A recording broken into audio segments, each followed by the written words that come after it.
여러분 지난주 미션이 뭐였는지 혹시 기억하고 있어요?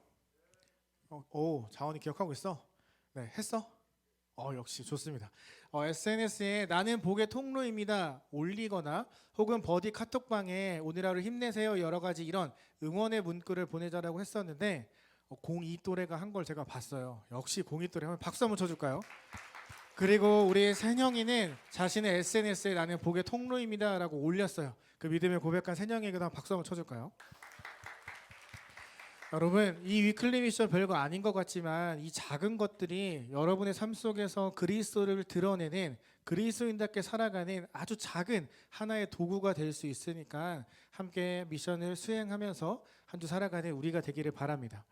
지난주도 이번 주도 다음 주도 매일 성경 큐티 본문으로 말씀을 나눌 건데, 제가 지난주에 이야기할 때 큐티는 내가 좋아하는 단어 문장만 보는 게 아니라 내용을 관찰하는 게 중요하다라고 이야기를 했잖아요. 오늘은 그 관찰에 따라서 하나하나 흐름에 따라서 말씀을 좀 살펴보려고 해요. 여러분, 오늘 이 말씀을 읽으면 자세히 읽다 보면 묘한 분위기가 흐르고 있다는 걸 우리가 발견할 수 있게 돼요. 딱 두 부류가 나오는데, 예수님에 대해서 의심하는 부류와 예수님을 조금씩 받아들이고 있는 사람들의 묘한 분위기가 흐르고 있다는 걸 자세히 읽다 보면 우리가 알 수 있게 돼요. 근데 물론 그렇다고 해서 뭐 딱 두 가지로 나눌 수는 없어요. 왜냐하면 이제 예수님에 대해서 믿음을 갖기 시작한 사람들도 예수님을 믿기는 하지만 아직 진짜 그리스도로 고백하지는 못한 상황이기 때문이에요.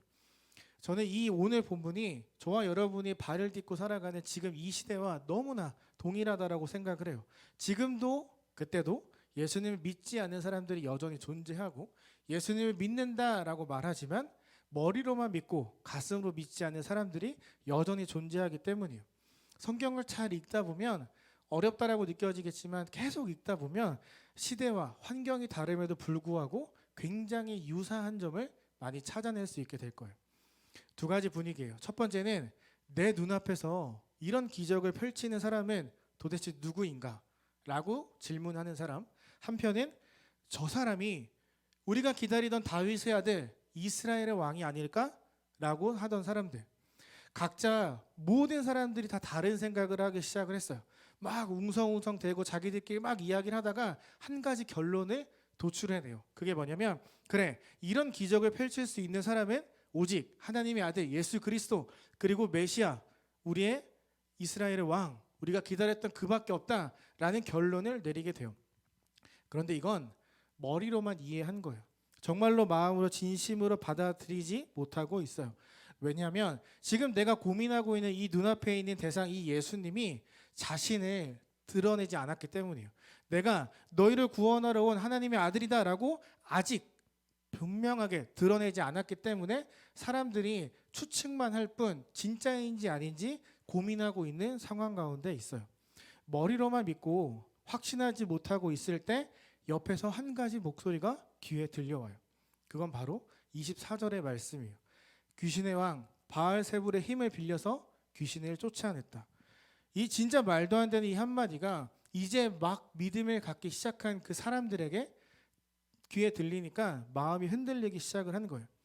바리새인들이 바알세불의 힘을 빌렸다라고 말한 건 예수님께서 보여주고 계시는 이 초자연적인 기적을 어떻게 설명할 수가 없었기 때문이에요. 그냥 하나님의 아들이니까 가능합니다 라고 인정하면 되는데 인정하고 싶지 않았던 거예요. 왜 인정하고 싶지 않았을까요?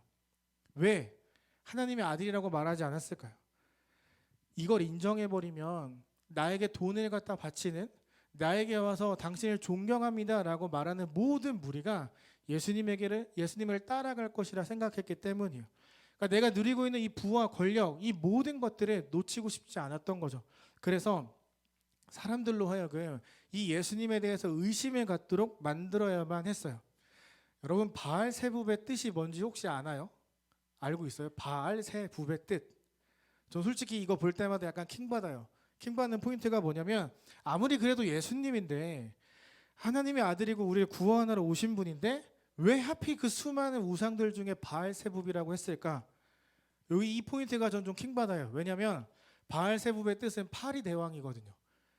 예수님한테 파리 대왕이라고 하는 거예요. 근데 더 열받는 게 뭐냐면 차라리 왕이라고 해주지 바알세부의 힘을 빌려서 귀신을 쫓아냈다고 이야기해요. 그러니까 예수님 보고 파리 귀신이라고 하는 거예요. 대왕도 아니고 이 파리 귀신이 쫓아내고 있다 이렇게 말을 하는 거예요. 이거 좀 선 넘은 거 아니에요? 아니 아무리 이 사람을 인정할 수 없어도 이 파리 귀신아 이렇게 말하는 건 좀 아니잖아요. 제가 여러분한테 이 파리 귀신아 이러면 여러분 기분 좋아요? 여러분이 저한테 이 파리 귀신아 이러면 제가 기분 좋을까요? 안 좋죠. 근데 예수님한테 그렇게 이야기를 하고 있는 거예요. 왜냐하면 그렇게 영적인 분별력이 없었던 거예요. 그냥 내 이 지위를 유지하려고 예수님이랑 경쟁하기로 마음 먹었기 때문에 가장 낮은 걸 갖다 붙여야만 했어요. 근데 충격적인 건 사람들이 파리 귀신이라는 그 말을 듣고 마음이 흔들리기 시작했던 거예요. 그래 무슨 메시아냐, 파리 대왕한테 힘을 빌려서 귀신 쫓아내고 있는 거지 저게 무슨 메시아겠어 라고 사람들이 생각하기 시작해요. 23절 이는 다윗의 자손이 아니냐, 이건 다윗의 자손이야가 아니라 설마 아니겠지? 그래 아닐 거야. 어떻게 저 사람이 우리를 구원하겠어? 그런 마음을 갖기 시작한 거죠. 바알세부의 힘을 빌려 귀신을 쫓아냈다. 이 한 문장을 그들이 듣고 어떻게 결론을 내렸냐면 저 앞에 있는 예수는 퇴마사야. 구세주도 메시아도 아니라 귀신을 쫓아낼 줄 아는 퇴마사야라고 말을 하기 시작을 했어요. 여러분 만약에 여러분 눈앞에서 오늘 성경의 본문처럼 진짜 안진뱅이가 일어나고 말 못하던 사람이 말을 하고 귀신 들렸던 사람이 정신을 차린다면 여러분이 그걸 두 눈으로 봤다면 어떤 마음을 가졌을 것 같아요? 여러분이 그 자리에 있던 사람이라고 우리가 상상해 보면 그런 초자연적인 기적을 보고 여러분은 무슨 생각을 했을 것 같으세요? 여러분이 예수님을 믿지 않는다고 가정했을 때 한 사람이 나타나서 막 기적을 보이는 거예요. 그럼 여러분 머릿속에 뭐가 떠오를까요? 이게 가능한가? 이게 실화야? 내가 뭘 본 거지? 이런 생각하지 않을까요? 말이 안 되는 거잖아요. 그러니까 사람들이 부정하기 시작을 하는 거예요. 초자연적인 기적을 받고 놀랐지만 이젠 부정의 단계로 가는 거예요. 그럴 리가 없어. 그래 아니겠지. 설마. 이런 마음을 하게 되는 거죠. 저는 이런 장면을 직접 본 적이 있어요. 그래서 그 사람들이 믿음을 갖고 있는 저도 그걸 보고 굉장히 이게 말이 되나? 라고 생각을 했거든요. 믿음을 갖지 않았던 자들이 보고 당연히 의심했을 거라고 저는 생각해요. 제가 청년일 때 스리랑카로 단기 선교를 간 적이 있어요. 그곳에 도착해서 여러 가지 일정을 소화하던 중에 주일이 다가와서 예배를 준비하고 있었어요. 우리 이제 만날 사람들이 기대하면서 열심히 새벽부터 풍선도 불고 막 여러 가지를 준비하고 연습을 하고 있었어요. 한참을 준비하는데 저 교회 밖에서 웅성웅성거리는 소리가 들리는 거예요. 완전 기대했어요. 아, 사람들이 예배를 기다리는구나. 우리를 만나려고, 아니 하나님을 만나려고 이렇게 많은 사람들이 왔구나 하면서 심장아 나대지 마 막 이러면서 엄청 막 긴장하고 있었단 말이에요. 그러다가 창문을 열고 딱 봤는데 그 웅성웅성이 기대하는 웅성웅성이 아니었던 거예요. 표정들이 너무 안 좋고 갑자기 소리를 지르고 교회를 향해 돌을 집어 던지기 시작을 했어요. 만약에 여기서 예배를 드리면 우리가 믿고 있는 신들이 노하기 때문에 너넨 여기서 예배를 드릴 수 없다. 당장 나가라. 너네 때문에 우리가 진노를 받을 수 없으니 당장 나가라. 이렇게 막 화를 내는 거예요. 현지인 목사님께 물어봤더니 그 사람들이 토요일날 밤에 와서 지붕을 다 뜯어간 적이 있대요. 예배를 못 드리게 하려고. 문도 다 뜯어간 적이 있대요. 그래서 우리는 여기에 있으면 큰 폭동이 일어날 것 같아서 짐을 싹 다 챙기고 근처에 있는 산 꼭대기에 올라가기 시작을 했어요. 그때는 스마트폰이 없을 때라서 카톡을 할 수도 없고 또 그곳에 오는 사람들이 굉장히 못 사는 사람들이었기 때문에 휴대폰을 갖고 있는 사람도 없었어요. 심지어 그날 예배를 위해 3일을 걸어오는 사람도 있었어요. 근데 그들에게 예배 장소가 옮겨졌다고 말을 할 수가 없는 거예요. 일단 올라가서 예배 준비를 했어요. 사람이 오지 않을 거라고 생각을 했어요. 근데 어떻게 알았는지 사람들이 막 산 위로 올라오기 시작을 했어요. 설교 후에 이제 기도를 시작을 했어요. 어떤 사람들이 한 여성분을 팔짱을 끼고 강제로 끌고 앞으로 나오기 시작을 했어요. 자리에 앉혔어요. 그래서 목사님이 그를 위해 기도하려고 머리에 손을 딱 올린 순간 정말 가냘픈 그 여자의 목에서 정말 내가 따라할 수도 없는 굵고 아주 그런 남자의 목소리가 막 쏟아져 나오기 시작을 했어요. 목사님이 기도를 시작을 했어요. 근데 이분이 몸을 뱅뱅 돌기 시작을 하는 거예요. 남자 6이 달라붙어도 감당할 수 없을 만큼 막 돌기 시작을 하는 거예요. 남자들이 막 밀쳐내기 시작을 했어요. 그럴수록 우리는 더 붙잡고 그녀를 위해서 기도를 했어요. 기도가 딱 끝난 순간 그 사람이 기절을 했어요. 그리고 2, 30분에 깨어났어요. 어떻게 됐을까요? 어떻게 됐을까요? 탁 하고 이상한 목소리를 내던 그 여자가 굉장히 눈이 맑아지고 평온한 목소리를 내기 시작을 했어요. 제가 필리핀에 있었을 때 이라크에서 왔던 선교사님이 있었어요. 선교사님이 오다가 안진뱅이가 있는데 머리에 안수라고 딱 기도했더니 그 사람이 진짜 일어났어요. 저는 그런 걸 보면서 여러분 지금 그 눈에 있는 그 말이 돼? 그걸 제가 했어요. 이게 말이 되나? 그 사람 이거 거짓말이겠지 이런 생각을 했단 말이에요. 근데 그런 일들이 선교지에서 일어나는 걸 저는 봤어요. 믿음을 갖고 있던 저도 성경에서 그런 이야기를 듣고 믿고 있는 저도 두 눈으로 보니까 말이 안 되는 거예요. 이해가 되지 않는 거예요. 이 자리에 모였던 사람들은 예수님을 믿었던 사람들도 아니에요. 그러니까 그들의 머릿속에 이게 어떻게 가능할까라는 생각이 가득했겠죠. 예수님께서 이렇게 갈팡질팡하던 사람들에게 드디어 자신을 감추지 않고 자신의 정체성을 드러내기로 마음을 먹으세요. 그리고 나서 바알세붑의 힘을 빌려 귀신을 쫓아낸다 라는 그 바리새인들의 말에 허점을 집어내기 시작해요. 26절 사탄의 힘으로 귀신을 쫓아낸다면 사탄은 자기 자신과 싸우는 것이다. 여러분 마귀와 그가 부리는 수하들은 우리를 하나님으로부터 영원히 멀어지게 하는 것에 소명을 갖고 살아가는 존재들이에요. 우리를 하나님으로부터 멀리 떨어뜨리려고 한다는 거죠. 그런데 그들이 왜 우리를 강하게 무섭게 올가매던 그들이 왜 우리에게 자유를 주겠어요? 우리에게 왜 하나님이랑 가까이 할 수 있는 기회를 열어주겠어요?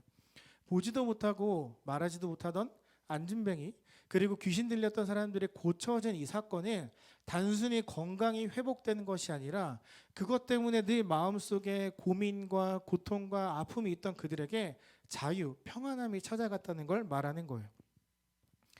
마귀는 절대 우리 마음속에 평안을 주지 않아요. 여러분 사탄이 그 힘으로 귀신을 쫓아낸다는 것 무슨 뜻일까요? 진짜로 예수님이 정말로 막 요만큼의 그 가능성으로 파리 대왕의 힘을 빌려서 파리 귀신이 귀신들을 쫓아냈다고 하면 여러분 그건 팀킬이잖아요. 우리 집안 싸움 하는 거잖아요. 아니 이들의 목적은 하나님으로부터 우리를 떨어뜨리는 건데 그걸 딱 끊어낸다는 건 팀킬하고 배신하겠다는 거잖아요. 여러분 팀킬하면 그 공동체가 오래 갈까요? 서로 막 집안 싸움하면 그 공동체가 막 기쁠 수 있을까요? 절대 불가능하겠죠. 27절 이렇게 말해요. 예수님이 내가 바알세불의 힘을 입어 귀신을 쫓아내면 그럼 너는 누구의 힘으로 귀신을 쫓아내고 있냐? 라고 물어요. 이건 바리새인들 중에도 퇴마사라는 직업을 갖고 있던 사람들이 있었던 거예요. 반문하는 거죠. 그럼 너는 누구의 힘으로 너 귀신을 쫓아내고 있었냐? 너는 누구의 힘으로 너 그 직업을 유지하고 있었니? 라고 물어보는 거예요. 예수님께서 하신 이 귀신을 쫓고 병을 낫게 하는 건 바리새인 퇴마사들이랑 달랐어요. 왜냐하면 진짜 자유와 평안을 주셨지만 바리새인 퇴마사들은 그게 아니었거든요. 역사학자 요세푸스가 쓴 책들 중에 1세기 유대인들에 대한 기록을 남겨둔 게 있는데 거기를 보면 이 고대에 귀신을 쫓아낼 때 사용했던 방법이 있어요. 물고기의 배를 가르고 간이랑 그리고 심장을 꺼내서 불을 태웠어요. 여러분 혹시 두리안 먹어본 적 있어요? 두리안 알아요? 몰라요? 그럼 필리핀 가서 먹으면 되겠다. 두리안 몰라요? 진짜 완전 하수구 냄새가 나는 그런 과일이 있어요. 이게 먹으면 괜찮은데 그 입에 가져가기까지 굉장히 많은 고민을 하게 만들거든요. 이 냄새가 얼마나 심하냐면 호텔에서 두리안 금지라고 하는 호텔이 있을 정도로 진짜 냄새가 너무너무 심해요. 근데 이 물고기의 간이랑 심장을 태우면 두리안보다 훨씬 더 역한 냄새가 난다고 이야기를 해요.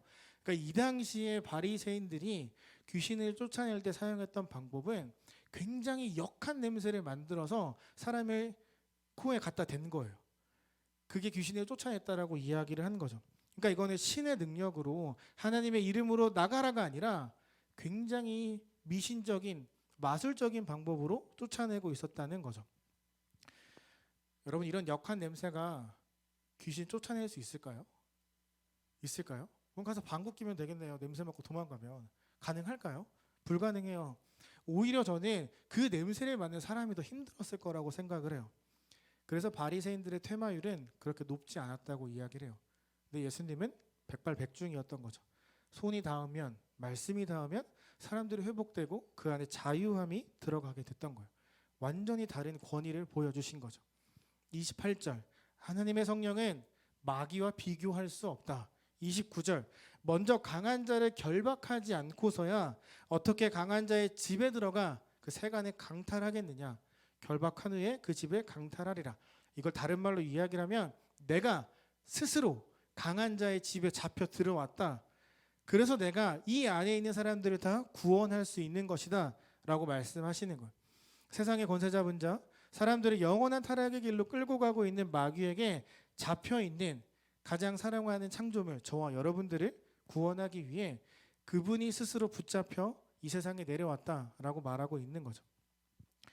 조금 오래된 미드이긴 하는데 여러분 혹시 프리즌 브레이크 아세요? 보진 않았어도 혹시 그 제목은 아세요? 몰라요? 또 이렇게 세대 차이가 느껴지나요? 프리즌 브레이크를 보면 그 주인공 스코필드가 그 누명을 쓰고 감옥에 간 형을 구하기 위해서 굉장히 치밀하게 작전을 짜거든요. 그래서 온몸에 문신을 새겨요.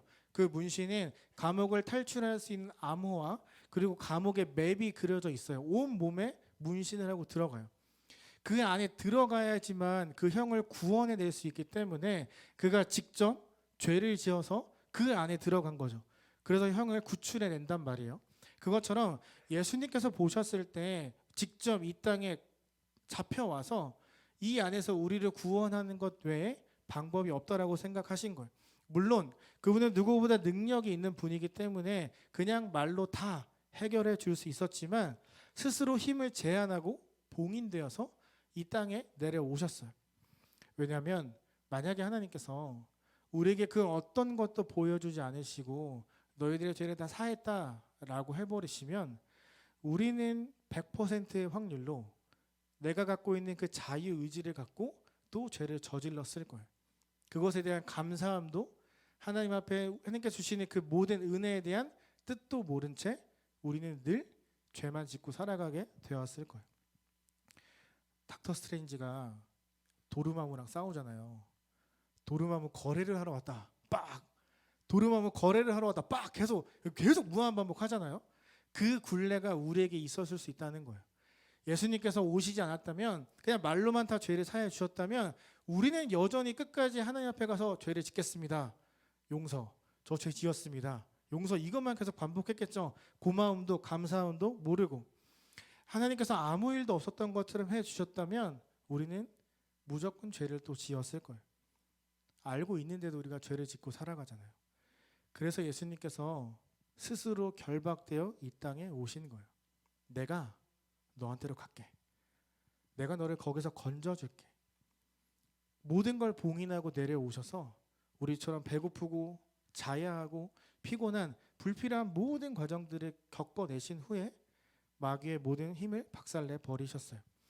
여러분 29절에 나오는 강탈이라는 이 단어는 승자만 쓸 수 있는 거예요. 패자가 약한 자는 어떤 것도 강제로 뺏어올 수 없어요. 강탈은 오직 승자만 누릴 수 있는 권한이에요. 그러니까 그 당시 그리고 여기에 있는 우리들을 향해 예수님은 내가 너를 세상에서 강탈하기 위해 왔다. 그러니까 세상에서 너를 다시 되찾아서 너에게 나의 아들이라는 지위를 나의 딸이라는 그 정체성을 주기 위해 내가 이 땅에 왔다. 너도 나의 것, 나도 너의 것이다 라고 말씀하고 계시는 거죠. 막 떠들던 사람들이 예수님의 이 이야기에 어떤 대답도 하지 못해요. 그리고 사람들을 선동하던 바리새인들도 그것에 대해 답을 하지 못해요. 정말 조용해진, 정말 아무도 말하지 않고 숨소리만 들리는 그 적막한 군중들을 향해 예수님께서 이렇게 말씀하세요. 30절이에요. 나와 함께하지 않는 사람은 나를 반대하는 사람이다. 나와 함께 모으지 않는 사람은 해치는 자다. 다른 말로 내가 하나님이 보내준 구세주라는 사실을 믿지 않는다면 너희에게 구원은 없다. 만약에 나를 믿지 못하도록 하는 사람들이 있다면 다른 사람을 지옥으로 끌고 가는 사람이다. 여러분, 이 말씀이 무슨 뜻일까요? 너 나 안 믿으면 지옥 가, 이런 뜻이 아니에요. 이제는 선택할 때가 되었다라고 말씀하시는 거예요. 그렇게 많은 기적을 보여주고 그렇게 많은 놀라운 말씀과 일들을 보여주셨음에도 불구하고 믿지 못하던 그들에게, 그리고 저와 여러분에게 이제 선택할 때가 됐다라고 말씀하시는 거죠. 더 이상 고민하지 말고 내 편에 서든지 세상 편에 서든지 둘 중에 하나만 선택해라. 뜨겁든지 차갑든지 하나만 해라. 미지근한 것 중간은 절대 없다. 나와 함께하던 혹은 반대하든지 해라. 한마디로 하나님을 믿는 신앙의 중간은 절대 존재하지 않는다는 걸 말씀하신 거죠. 저는 예수님께서 지금 우리에게도 동일한 질문을 하고 있다라고 생각해요. 여러분은 이미 이 질문에 대답을 한 사람들이에요. 우리가 처음 예수님을 믿었을 때, 인격적으로 그분을 만났을 때 우리는 이 질문 앞에 섰고 그 질문에 대해 대답했어요. 예수님을 나의 구세주 그리스도로 고백합니다 라는 그 신앙의 고백, 그것이 예수님 편에 서겠다라는 고백이었어요.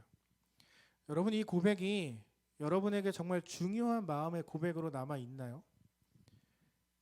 여러분은 이 예수님의 말씀하시는 선택 앞에 어떤 삶을 살아가고 있었나요?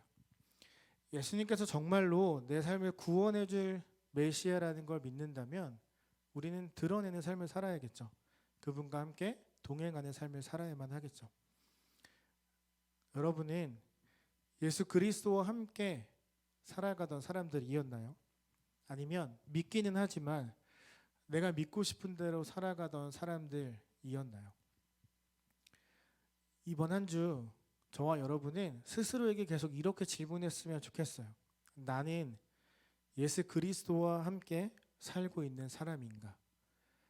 나는 예수님을 정말로 믿고 있는 사람인가? 나는 예수님이 나와 함께 하고 있으며 정말로 마음으로 믿고 있었는가? 나에게 질문하는 이번 한 주가 되기를 바라요.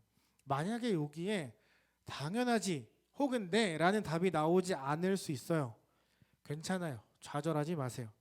그 답을 하기 위해 노력하기만 하면 돼요. 예수님은 우리에게 무조건 네 라고 하기를 원하는 게 아니라 그 대답을 하기 위해 우리가 하는 노력도 기뻐하시고 그러한 마음의 고백을 먹으려고 결단하는 것도 기뻐하고 계세요. 여러분, 이번 한 주 꼭 여러분 스스로에게 이렇게 질문을 던져보세요. 나는 예수 그리스도와 함께하는 사람인가? 그리고 그 질문에 대한 답이 네 라는 열매로 맺어질 수 있기를 정말 간절히 바라면서 기도해요. 바리새인들처럼 여러분 내 마음대로 살아가면서 예수님과 내 삶의 주도권 경쟁하지 마세요.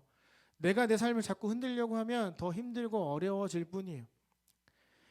이 질문을 통해 내가 예수님을 믿고 온전히 신뢰합니다 라는 그 고백이 이번 주가 아니더라도 우리의 삶의 어떤 순간에 꼭 이 고백이 우리의 믿음의 신앙의 열매로 맺어질 수 있기를 정말 간절히 바라며 소망해요.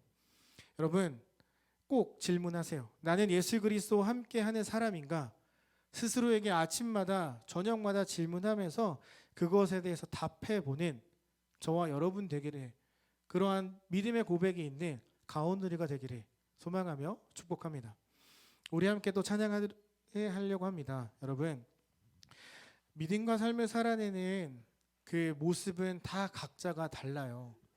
다 똑같은 스피드로 똑같은 그 속도로 달려가지 않아요. 누구는 먼저 가고 누구는 천천히 가고 누구는 멈춰 있을 수 있어요. 또 누군가는 넘어 있겠죠.